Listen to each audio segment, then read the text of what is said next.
माते, आप सब क्या बात है माते? आप लोग इतना उदास एवं दुखी क्यों हैं? क्योंकि कल तुम लोग शिक्षा ग्रहण करने हेतु गुरुकुल चले जाओगे। युवावस्था तक तुम्हें वहीं गुरुकुल में अपने गुरु की शरण में रहना होगा। अब तो ये आंखें बरसों ही सजल रहेंगी राम। इन आंखों ने तुम लोगों की छवि के स्थान पर आंसुओं को निवास करने का निमंत्रण दे दिया है पुत्र। हर क्षण आठों पहर राम, आठों पहर।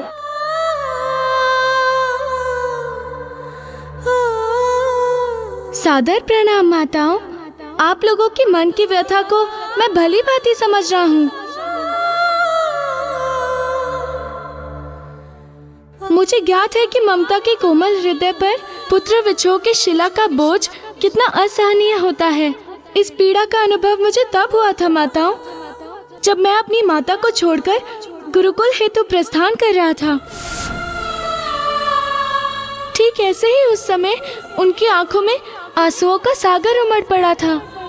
मुख मलिन हो गया था, शब्द अवरुद्ध हो गए थे।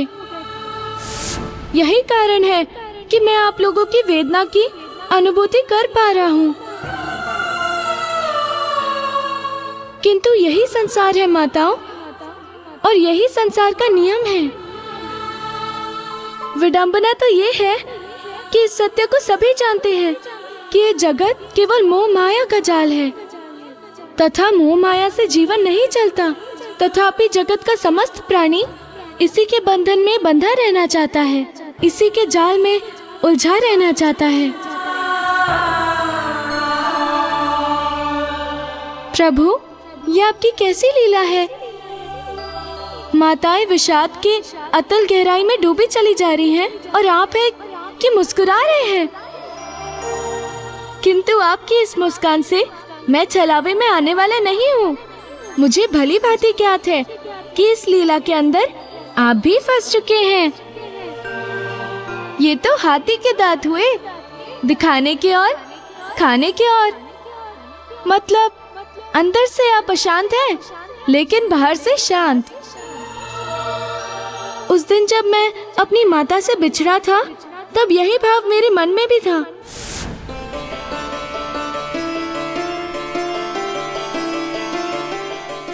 वैसे मेरे हृदय में भी ये भाव उत्पन्न होना स्वाभाविक था प्रभु, कारण मेरे जीवन में भी माता का स्नेह प्राप्त होना प्रथम बार था प्रभु।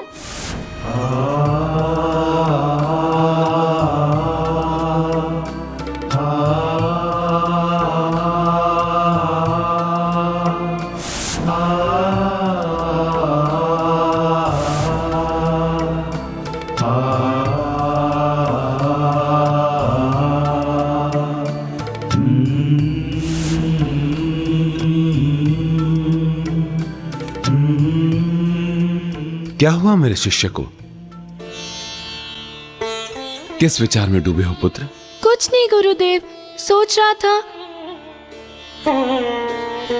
कि शिक्षा का नियम भी कितना कठोर और निराला है। शिक्षार्थी की इच्छा हो अथवा अनिच्छा, उसे शिक्षा हेतु गृह, परिवार, संबंध, संबंधी सब त्यागना पड़ता है। मोह, माया, प्रेम, स्नेह सबका परित्याग करना पड़ता है। एक विद्यार्थी कितनी कठोर साधना करता है गुरुदेव। सांसारिक संबंधों से पृथक, परित्यक्त एक वीतरागी का जीवन जीता है, वो निरीह। यही संसार की परंपरा तथा एक विद्यार्थी हेतु नियम है पुत्र। मन में उठने वाली भावनाएं भटकाव का कारण होती है मारुति, और भटकाव की धारा अत्यंत तीव्र होती है। उसकी धारा में फंस गया व्यक्ति अपने जीवन के उद्देश्य से भटक जाता है, वो कदापि उसे प्राप्त नहीं कर पाता। अतः भावनाओं पर अंकुश लगाना, उसे नियंत्रित कर उसकी दिशा को बदलना आवश्यक है। तथा ये परिवार में रहकर अतः संबंधियों के बीच रहकर नहीं किया जा सकता, जिसका कारण है संबंध भटकाव की धारा का एक मुख्य स्रोत है। जब तक संबंधों के अटूट बंधनों को तोड़ोगे नहीं, तब तक जीवन के अमूल्य अतुलनीय उद्देश्य को पाओगे नहीं। परंतु शिक्षा हेतु सब कुछ त्याग कर बुलाकर ऐसे दूर जाने की परंपरा क्यों है गुरुदेव? गुरु भी तो परिवार के साथ आकर शिक्षार्थी को ज्ञान दे सकता है। फिर केवल शिक्षार्थी के जाने की परंपरा क्यों है? वो इस हेतु पुत्र कि जब एक विद्यार्थी अपने परिवार को त्याग कर गुरु की शरण में जाता है, तब वहां उसे अपने नए जीवन एवं उसके संबंध संस्कारों का आरंभ होता है। यदि बालक अपने परिवार में रहेगा तो वह निष्पक्ष एवं एकाग्र होकर ज्ञान कदापि प्राप्त नहीं कर पाएगा। वो संबंधों के मोह में ही बंधा रह जाएगा तथा भटकाव की स्थिति उत्पन्न हो जाएगी एवं परिणाम स्वरूप जीवन निरुद्देश्य हो जाएगा। इन सब के अतिरिक्त वो सर्वोपरि है, वो है गुरु मारुति। गुरु ही वो नाव है जो जीवन रूपी नदी के दोनों तटों के मध्य सेतु का कार्य करता है। इस पार तथा उस पार का ज्ञान प्राप्त कराता है। हेतु तटस्थता, एकाग्रता एवं निष्पक्षता अत्यंत आवश्यक होती है। इसीलिए तो पुत्र शास्त्र में भी विद्यार्थियों के 5 लक्षण अर्चित हैं। वो क्या है गुरुदेव? काकचेष्टा, बकोध्यानम, स्वान निद्रा, अल्पहारी, गृह त्यागी, विद्याथिर्म, ये 5 लक्षण है पुत्र। अर्थात इसका अर्थ विस्तार से बताने की कृपा करें गुरुदेव। अवश्य मारुति। इसका अर्थ यह हुआ कि एक विद्यार्थी को काक अर्थात काक के समान चेष्टाहील रहना चाहिए, अर्थात सतत प्रयत्नशील, बगुले के समान ध्यान लगाना चाहिए। स्वान निद्रा से तात्पर्य है कि विद्यार्थियों की निद्रा गहरी नहीं होनी चाहिए, कुत्ते के समान निद्रा हल्की होनी चाहिए। एवं अल्पाहारी से तात्पर्य है कि विद्यार्थियों को भूख से कम भोजन करना चाहिए।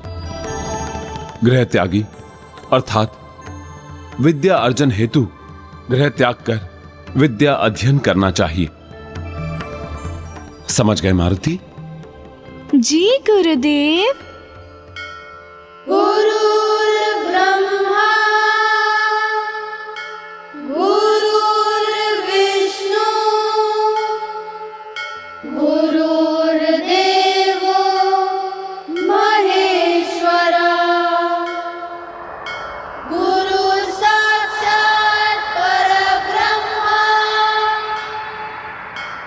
तस्मै श्री गुरुवे नमः।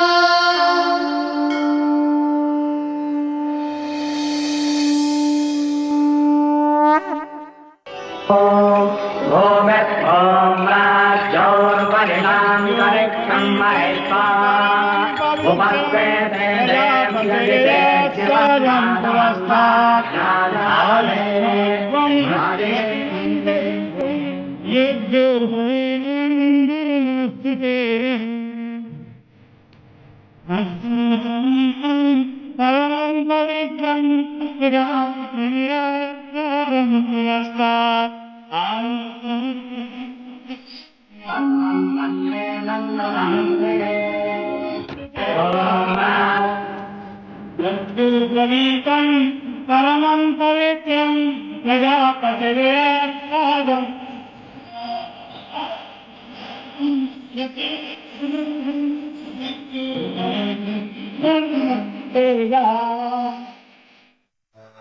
ब्रह्मचारी राम, भरत, लक्ष्मण, शत्रुघ्न, तुम चारों किसके ब्रह्मचारी हो?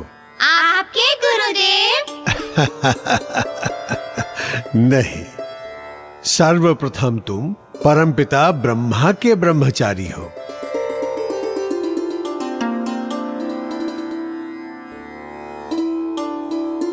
तत्पश्चात वज्रधारी इंद्र के, फिर अग्निदेव के, उसके पश्चात मेरे ब्रह्मचारी हो।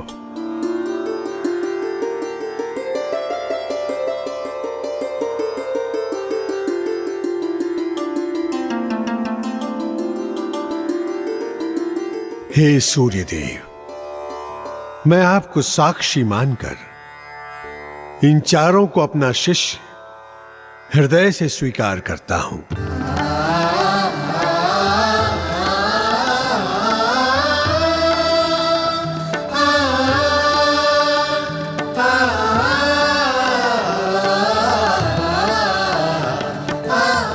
राम, गुरु और शिष्य के बीच प्रेम और विश्वास सदैव बना रहे।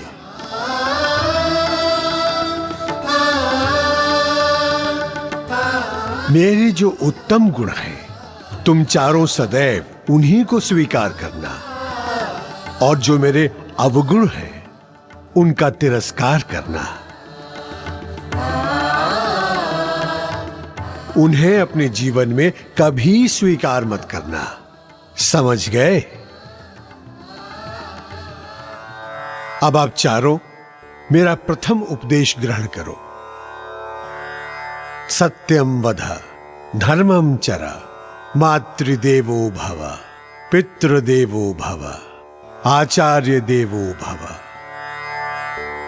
अब तुम चारों मेरे साथ इस मूल मंत्र का उच्चारण करो।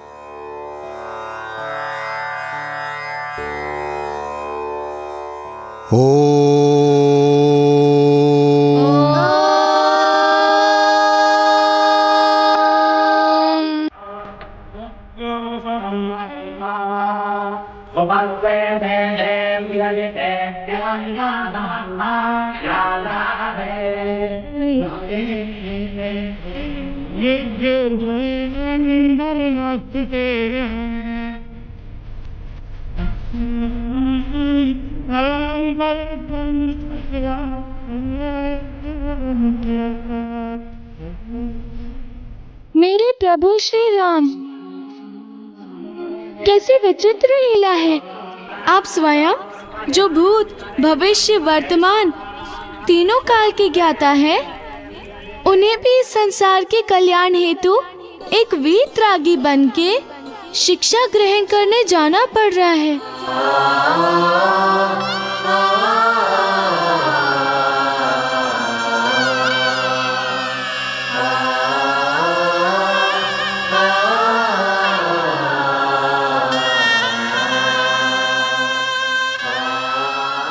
शिष्यों, एक अत्यंत महत्वपूर्ण कार्य शेष रह गया है। आदेश करें गुरुदेव। अपनी माताओं से जाकर भिक्षा मांगिए।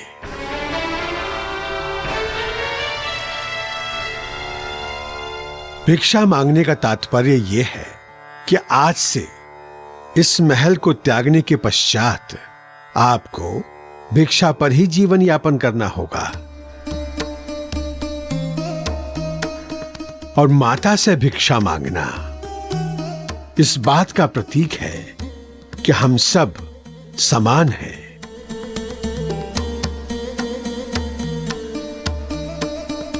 और शिष्यों, भिक्षा मांगने की क्रिया से, भिक्षा मांगने के मार्ग से हृदय में उत्पन्न होने वाले संकोच और ग्लानि के भाव दोनों समाप्त हो जाते हैं, और तत्पश्चात अंतर भी मिट जाता है कि कौन अपना है और कौन पराया।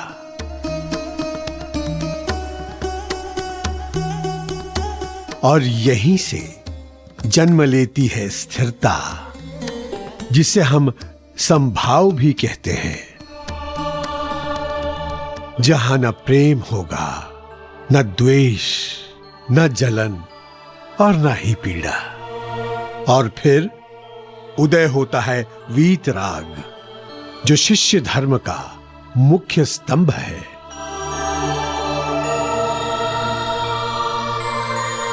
भिक्षाटन ब्रह्मचर्य आश्रम का एक महत्वपूर्ण भाग है। शिष्यों, गुरुकुल परंपरा में भिक्षाटन अनुशासन, विनम्रता और संयम की प्रथम शिक्षा होती है। सो शिष्यों, जाओ अब जाकर अपनी माताओं से भिक्षा मांगो। जाओ।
राजन, अब हमें अपने शिष्यों के साथ प्रस्थान करने की आज्ञा दे।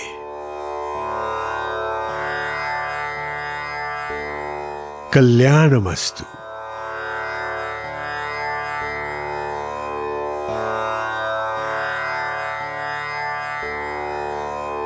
आओ शिष्य। ओ राम भरत लक्ष्मण शत्रुघ्न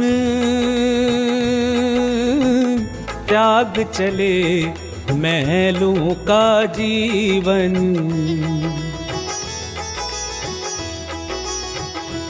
हो खान पान पहनावा तज के चारों भाई ब्रह्मचारी बन के। मोह त्याग के माता पिता के जाते संग गुरु वशिष्ठ के। मोह त्याग के माता पिता के जाते संग गुरु वशिष्ठ के।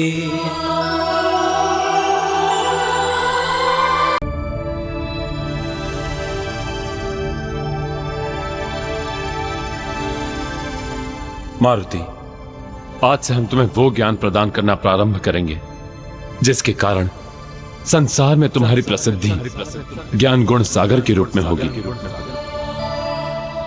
एवं ये समस्त संसार तुम्हें इसी नाम से सिमरेगा। पुत्र, हमारी शिक्षा का ये तृतीय चरण होगा और इसमें गुरु शिष्य के ज्ञान का आदान प्रदान होगा एवं प्रश्न उत्तर भी होंगे। गुरुदेव, ये चरण तो अत्यंत ही रुचिकर एवं लाभकारी होगा। हाँ पुत्र, अब मैं तुमसे कुछ प्रश्न पूछूंगा। पूछिए गुरुदेव। पुत्र, सर्वप्रथम ये बताओ कि जीवन के विनाश का कारण कौन है एवं क्या है? जीवन के विनाश का कारण लोभ, क्रोध एवं दुराचार, यही जीवन का विनाश करते हैं।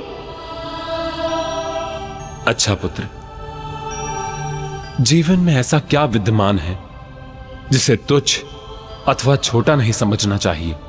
ऋण, रोग एवं शत्रु को कभी छोटा नहीं समझना चाहिए। ऐसा क्या है इस संसार में जिसे कभी चुराया नहीं जा सकता?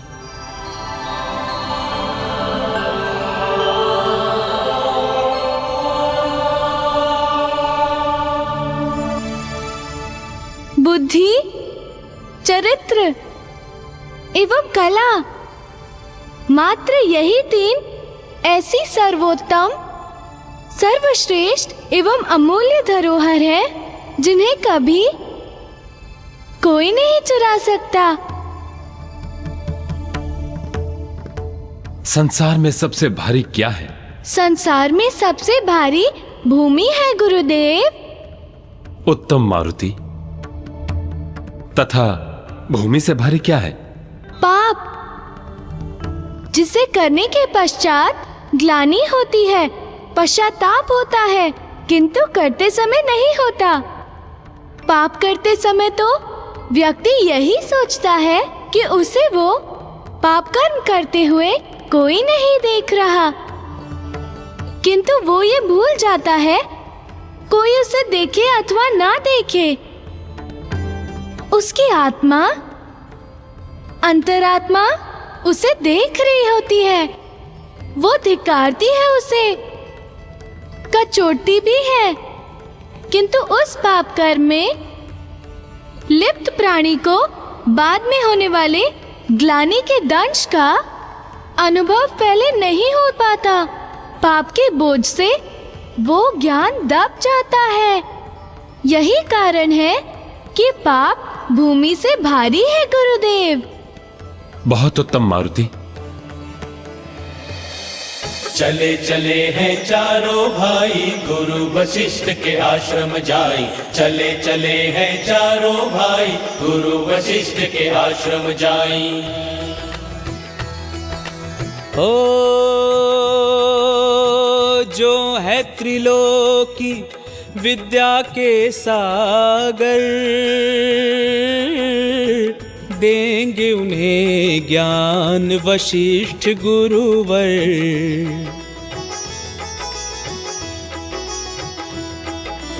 हो राम रूप विष्णु भगवाना, जिनसे उपजे सकल गुण ज्ञाना। बालक लीला राम दिखा वही, ज्ञान हेतु गुरु के संग जा वही। चले चले हैं चारों भाई गुरु वशिष्ठ के आश्रम जाई। इतनी विशाल नदी, ये कौन सी नदी है गुरुदेव? ये भागीरथी नदी है राम। पावन पवित्र पापनाशिनी गंगा मैया है ये। आओ इन्हें अपना नमन अर्पित करते हैं।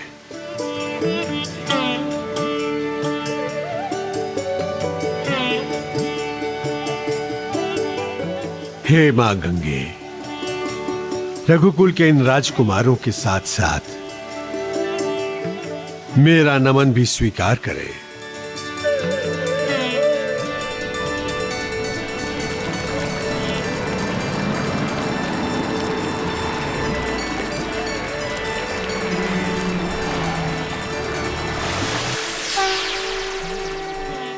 प्रणाम गुरु वशिष्ठ। माता, रघुकुल पर तो आपकी सदैव कृपा रही है। रघुकुल के लिए आप सदैव वंदनीय हैं। माता, रघुकुल के कारण ही तो आपका अवतरण इस धरती लोक पर हुआ है। हे माते, उसी कुल के इन राजकुमारों पर आपकी कृपा सदैव बनी रहे। आप इन्हें अपना आशीर्वाद प्रदान करें कि ये जिस कार्य को अपने हृदय में लेकर जा रहे हैं, उस कार्य को, उस संकल्प को बिना किसी व्यवधान के पूरा कर सके। गुरु वशिष्ठ, मैं तो राम के कुल की सदा आभारी हूँ। कारण यदि राजा भगीरथ ना होते तो मेरा इस धरती पर अवतरण ही ना होता। उनके कारण ही आज मेरा अस्तित्व है गुरु वशिष्ठ। अतएव इनके कुल पर मेरा आशीर्वाद सदैव बना रहेगा। मैं इन्हें आशीर्वाद देती हूँ कि ये जिस कार्य का संकल्प लेकर जा रहे हैं, ये उसमें अवश्य सफल होंगे।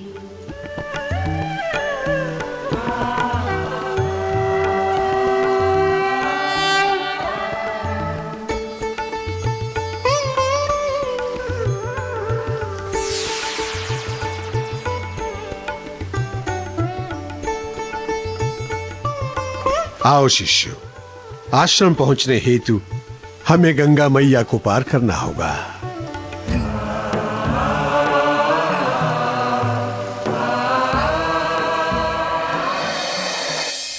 शिष्य हनुमान, ये समस्त प्रश्न जो मैंने तुमसे अभी पूछे वो सांसारिक ज्ञान के थे, किंतु अब मैं तुमसे व्यक्तिगत जीवन से जुड़े प्रश्न पूछना चाहता हूं। जी कहिए गुरुदेव। तुम अपने जीवन से संबंध अपने किस गुण के विषय में जानने की जिज्ञासा रखते हो? गुरुदेव, मैं तो एक साधक हूँ। साधना ही मेरा जीवन है। अतएव मैं तो परम साधक के गुण जानने की जिज्ञासा रखता हूँ। उसे बताने की कृपा करें गुरुदेव। सबसे बड़ा साधक वो है जो सबके मध्य रहकर भी किसी प्रकार से आसक्त ना हो, निर्लिप्त हो। अर्थात आसक्ति ही एक साधक की सबसे बड़ी बाधा होती है और चुनौती भी, हनुमान।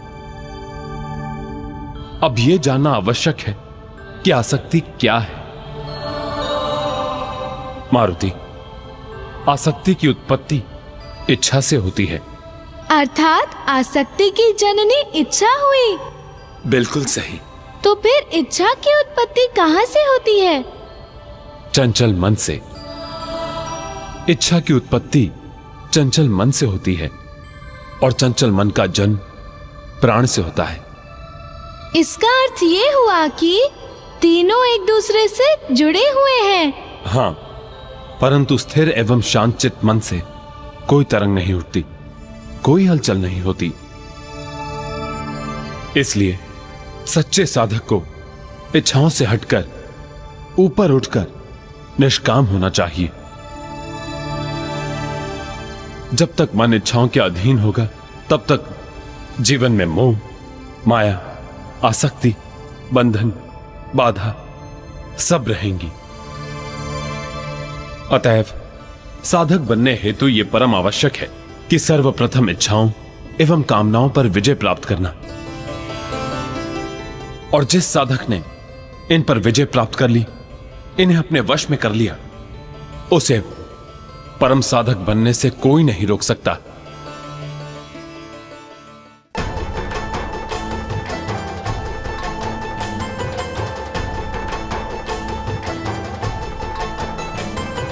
सूर्यदेव का रथ चलता है, संग संग मारुति चलते जाते। अर्थ धर्म काम मोक्ष चारों वेदों पुराणों का ज्ञान है पाते। ज्ञान जहां मिले जैसे मिले, हनुमान ग्रहण करते ही जाते। अद्भुत गुरु हैं, अद्भुत शिष्य हैं, चलते चलते काम बनाते। अद्भुत गुरु हैं, अद्भुत शिष्य हैं, चलते चलते काम बनाते, चलते चलते काम बनाते।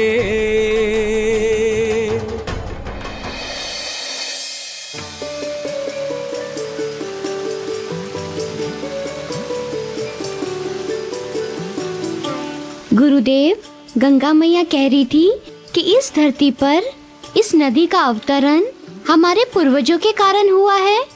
हाँ राम, उन्होंने सत्य कहा था। अभी तुम जिस गंगा को देख रहे हो, ये एक साधारण नदी नहीं है। ये कल्याण करने वाली, पापियों के पाप का नाश करने वाली, मुक्ति देने वाली, पूजनीय और वंदनीय नदी है। संसार की समस्त नदियों में से सर्वश्रेष्ठ है। पितरों को तृप्त करती है, प्राणियों के पाप को धोती है और उन्हें वैकुंठ देती है। राम, मैं तुम्हें एक यथार्थ बताता हूं। जी बताइए गुरुदेव। राम, जिस गंगा को तुम इस समय देख रहे हो, ये पहले धरती पर नहीं थी। तब कहाँ थी गुरुदेव? धरती पर अवतरित होने से पहले ये ब्रह्मलोक में थी, वहां बहती थी। तो इसका अर्थ ये हुआ कि इन्हें ब्रह्मलोक से धरती लोक पर हमारे पूर्वजों द्वारा बुलाया गया है। शुभ नाम क्या है उन महान विभूति का गुरुदेव? राम, वो कोई एक दो नहीं थे। इन्हें धरती पर अवतरित करने के लिए तुम्हारे बहुत सारे पूर्वजों को संघर्ष करना पड़ा। संघर्ष? उन्हें संघर्ष करना पड़ा था इन्हें बुलाने के लिए? हाँ, कठिन संघर्ष करना पड़ा। वो क्यों गुरुदेव? इन्हें धरती पर अवतरित करना इतना सहज सरल कार्य नहीं था। तुम्हारे जिन पूर्वजों ने संघर्ष किया, उनमें महाराज सगर, असमंजस, अंशुमन, महाराज भागीरथी अग्रणीय हैं। और यही कारण है राम कि संसार में गंगा मैया भागीरथी के नाम से भी विख्यात हैं। गुरुदेव, ये सब हुआ कैसे? इसके पीछे की कथा क्या है? बताता हूँ। रघुकुल के महाराज सगर की दो पत्नियां थीं। एक महाराज केशानी एवं द्वितीय महारानी सुमति। महारानी केशानी से एक पुत्र रत्न था जिसका नाम था असमंजस, और महारानी सुमति से 60,000 पुत्र प्राप्त हुए। 60,000। और उनमें से श्रेष्ठ का नाम था रोदन। उसके स्वभाव में कुटिलता ही कुटिलता थी। वो सदा अपने पिता की इच्छा के विपरीत ही जाता था। एक बार पता है क्या हुआ? महाराज सगर ने अश्वमेध यज्ञ कराने का निर्णय किया।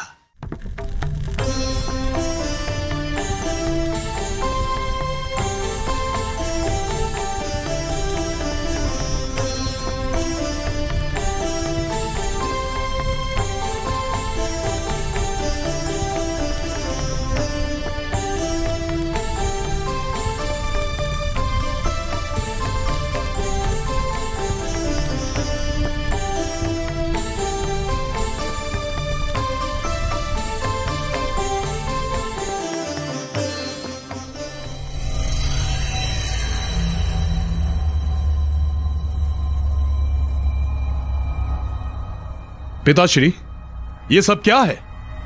ये ब्राह्मण, ये हवन, ये अश्व, ये सब क्या हो रहा है? युवराज, महाराज अश्वमेध यज्ञ कर रहे हैं। अश्वमेध यज्ञ?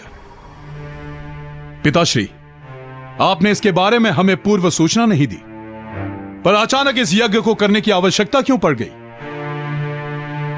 युवराज, इस यज्ञ को महाराज अपनी आवश्यकता हेतु नहीं कर रहे हैं। तब किसके हेतु कर रहे हैं? आप सब भ्राताओं के हेतु कर रहे हैं। हमारे हेतु? क्यों और किस कारण? इस कारण कि आप समस्त भ्राताओं के पराक्रम की वृद्धि हो, तथा आप सबकी ख्याति संपूर्ण धरती पर फैल जाए। जहां जहां इस अश्वमेध यज्ञ का अश्व जाएगा, वहां वहां आपके शौर्य एवं पराक्रम का ध्वज लहराएगा। अच्छा, तथा इस यज्ञ के पूर्ण होने पर आपका राज्य इस संसार में सबसे शक्तिशाली घोषित हो जाएगा। युवराज रोदन, इस यज्ञ के पूर्ण होने के पश्चात आप इस संसार के सर्वश्रेष्ठ एवं सर्वशक्तिशाली राज्य के सिंहासन पर आसीन होंगे। यदि ऐसी बात है तो हम अपने 60,000 भ्राताओं के साथ इस यज्ञ में पिताश्री के साथ हैं। किंतु युवराज, इस यज्ञ के पूर्ण होने में एक समस्या है। समस्या?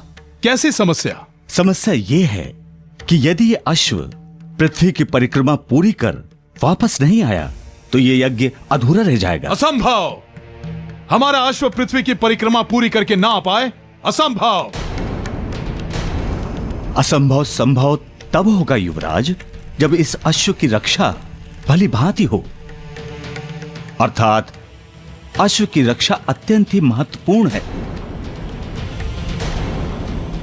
इस अश्व की रक्षा पर ही इस यज्ञ की पूर्णता अपूर्णता निर्भर है।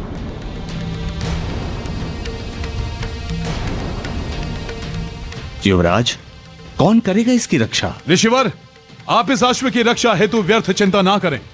हम एक नहीं हैं, 60,000 हैं। 60,000 और 60,000 भ्राताओं के होते ही कोई राजा हमारे अश्व की तरफ आंख उठाकर देखने की साहस नहीं कर सकता। हम सब भ्राता इस अश्व की रक्षा करने हेतु जाएंगे। असमंजस? हाँ भ्राता रोदन। आप यहाँ की यज्ञ गतिविधियों को देखने के लिए पिताजी के समीप ही रहें और हम सब 60,000 भ्राताओं के साथ अश्व के साथ जाएंगे।